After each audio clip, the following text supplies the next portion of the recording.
Bill restricting gun purchases goes to Florida Senate. Tallahassee, Florida. AP. The Florida Senate agreed to advance a bill that would increase school safety and restrict gun purchases during a rare weekend session that often turned into a debate on gun control and arming teachers in the aftermath of last month's Parkland school shootings. The Senate spent nearly 8 hours on Saturday debating dozens of amendments to the 100-page bill before finally approving the legislation for a final vote on Monday. Democratic proposals to ban assault rifles and large-capacity magazines were rejected, as was a Democratic proposal to strip language from the bill that would create a program to arm teachers who have gone through law enforcement training if school districts choose to take part in the so-called Marshall Plan. Related searches. Florida gun bill. Florida gun purchase requirements. Gary Farmer, Florida Senate. Senator Bill Nelson, Florida. Florida gun vote. The Senate began the session at 10 a.m. and was originally supposed to wrap up discussion by 1 p.m. but senators extended the session and didn't wrap up until after 6 p.m. It was clear that senators were divided on the bill, and not just on party lines. While crafted by Republicans, some GOP senators still opposed it because they don't agree with raising the minimum age to buy a rifle from 18 to 21 or requiring a waiting period to buy the weapons. Democrats believe the legislation doesn't go far enough in some ways and too far in others. And while some oppose the bill, others believe it's at least a first step toward gun safety.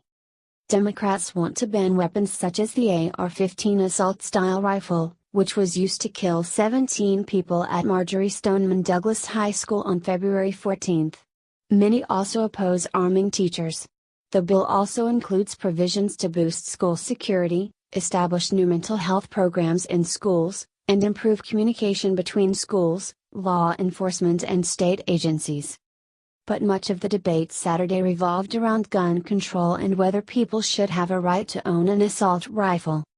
Every constitutional right that we hold dear has a limitation, said Democratic Senator Gary Farmer. These are just military-style killing machines, and the right of self-defense and the ability to hunt will go on. Republicans argue that banning such weapons would violate the Second Amendment right to bear arms. Our founding fathers weren't talking about hunting, and they weren't talking about protecting themselves from the thief down the street who might break in, said Republican Senator David Simmons. Simmons said people need guns to protect themselves from a tyrannical government. Adolf Hitler confiscated all the weapons, took all the weapons, had a registry of everybody, and then on the night of June 30, 1934, sent out his secret police and murdered all of his political opponents, Simmons said. You think it doesn't happen in a free society? It does. The legislature wraps up its annual session on Friday.